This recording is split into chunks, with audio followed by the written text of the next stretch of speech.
And as it turned, you went from losing it all to starting something that really wasn't, that you said didn't completely fill your bucket. And now you're on a, now you plateaued, and then you are now on to your ultimate success. So tell us a little bit about that. Tell us about that time, and maybe I'll say, let's talk about the plateau and from that point on, if we can. Yeah. Well, there I was in 2008, and I knew I didn't have the heart to, rebuild a real estate company. Even though I knew how to do it, I probably could have transitioned to, selling what was selling, which were foreclosures, short sales, FHA, first-time home buyers. I mean, the market was still moving, but I just, how you just don't have the heart to do it. So, I decided that I needed to reposition myself in a new industry. I picked financial services because it was close, and I had some experience in that, although no one knew me in that kind of field of endeavor, even though I had some expertise there. And you mentioned GKIC. I was part of a mastermind with GKIC and some other marketers, and it was recommended that I write a book to position myself as an authority in this industry that I was unknown. And I wrote, my first book, Life After Debt, and it did well, became a bestseller, and got me positioned on radio, speaking engagements, things like that. And the radio is really where things took off. I ended up doing, initially I was like the local financial expert guy, and so I was doing like a 2-minute spot once a week, but that was successful, and within about 8 months to a year, that grew to 4 hours a week of live radio that I was doing, and that generated hundreds of leads. And so that I rebuilt this company, or started a brand new company and built it from nothing to the point of doing over $1 million in like 13 months. So there, I went from this failure to writing the book and doing $1 million and building another business, and I was like, very quickly, I was like, financial services is just like real estate. It's not what I feel like I was supposed to be doing, but I needed the money, right? I mean, I had a family to support. I needed to take care of my family and do what was necessary. But very, very quickly, the plateau hit, because I was like, I'm getting handcuffed again to, I'm chasing the money, I'm making the money. And I'm thankful, believe me, I'm thankful, but I'm like, wow, this is not really going in the direction that the inner fulfillment that I wanted. Does that make sense? Yeah, it makes perfect sense. So, because a lot of our viewers might feel that way and not even know it. In other words, they might just feel something is off, but they can't put their finger on it. Yeah.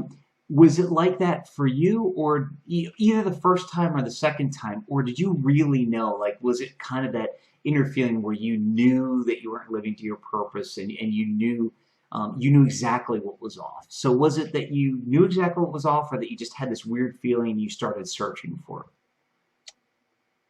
it? I'd say I knew, but it's a little like, the hierarchy of needs type deal, right? So, initially my needs were, it took me some time to go from the closing of my business to the success of the next one, because I made all these mistakes in writing my book and launching it, and it took me 18 months to write a book that's less than 100 pages. I mean, I made a lot of mistakes, wasted money and all kinds of things. And so, my hierarchy of needs, if you will, was I needed to kind of lick my wounds and get successful again. But when that happened, very quickly, I was like, wow, I'm going down the same path.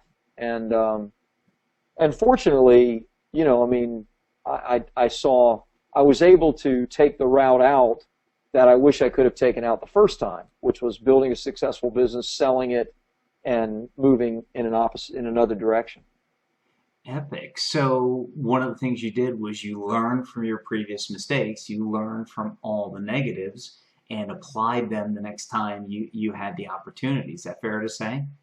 Yeah, I think so. I mean, you look back and, even on that time, wow, I wish I would have done this a little different, this a little different. But relative to 2007, 2008, it was awesome. Yeah.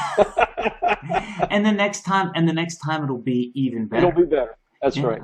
That's right. And one of the reasons I bring it up is because people who are maybe in the beginning phases right now, or maybe getting towards that low point, one of the things you need to do if you're watching this and you're getting towards that point, remember, listen to Rob's story and understand the fact that you will take some of the things that are really painful now and you're learning now, and you're going to apply them, apply them in the future and become even more successful.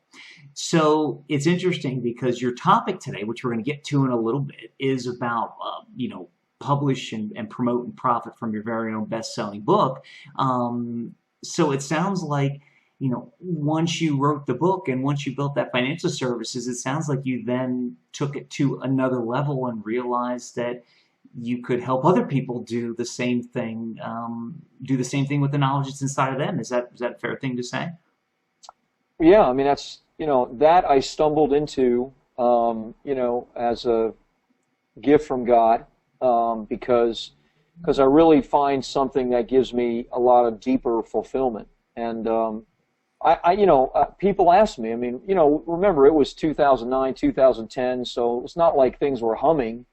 I mean, our business was exploding for me, but a lot of people were really struggling, and they were like, how are you doing this? What are you doing? And can you help me to do it? And I shared with them, what I was doing, and could I help them? I tried to help them, and did what I could to help them and give them advice. And of course, that morphed into, over the next few years, our program, which I found just tremendous fulfillment in, as relative to, there's nothing wrong with financial services and real estate, and people are very fulfilled in that. I just was not. And what I do now is kind of, in some ways, what I'm built to do. Yeah, and that's epic. And so one last question as we kind of wrap up the aftermath piece before we take a very short break and then get into your expert focus segment. You were in housing, which some people would say would be helping people. In other words, you're helping people get a roof over their head. You were in financial services, and some people would say that that's helping people because you're helping people build maybe a financial legacy. But now you're in the business of teaching people how to publish, profit, and promote. Publish, promote, and profit. You got to get it in the right order from their own best-selling book, which to me sounds like it's not only helping them, but it can help exponentially more people. It sounds like it can help exponentially more people. So would you say this is a more fulfilling and not necessarily better? Don't take the judgmental tone of better, but or my judgmental tone of better. But do you feel this is more fulfilling because you can help more people in this capacity? Yeah, I mean, it is better for me, me internally. Like I tried to say before, I don't think there's anything wrong with real estate or financial services. I have a realtor and I have a financial services person. I need them. But I just don't want to be that guy. I think there are a number of reasons I love what I do outside of, the success that I have financially. And one of them, yes, is that, I am able to exponentially impact people by helping somebody get their message out. So I'm not just helping that individual, but I'm helping the thousands of other people that are reading their material, that are connecting with them, and that are having their lives changed in one way or another. And that to me is just really cool. I just think it's just fun, really, really fun. Yeah, it is definitely a blast. So for all of our viewers, we're going to take a very, very quick break. Today on the show, we're talking to Rob Kosberg. He's just told you about his hero's journey, and as he put it very succinctly, success, major failure, success. If you just tuning in, or if you happen to catch this, or catch this on the replay, go back, watch Rob's hero's journey, and you'll understand how somebody who is in real estate and went through that severe crash of 2008, has come back strong and is now helping thousands upon thousands, and by extension, millions of people, by showing authors how to profit, how to see. I get it out. Give me the profit first, man. Don't make me publish and actually write something. Just let me profit, baby. It's showing you how to publish, promote, and profit. I didn't care about promotion, just profit, baby. Just get me to the profit. That's what our viewers are saying. Get me to the profit. But no, he's built an incredible business showing authors how to publish, promote, and profit from their best-selling book. And that's what we're going to be talking about in our Experts Focus segment. So if you're going to go grab a drink of water, going to go grab a excuse me, cup of coffee, an energy drink, whatever your choice is, just come on back in like 30 to 60 seconds, and we'll see you on the flip side. To watch the rest of this epic episode now, click on the link below the video. Do it now, you'll be glad you did. Are you still here? What are you waiting for? Watch the rest of this epic episode now by clicking on the link below the video.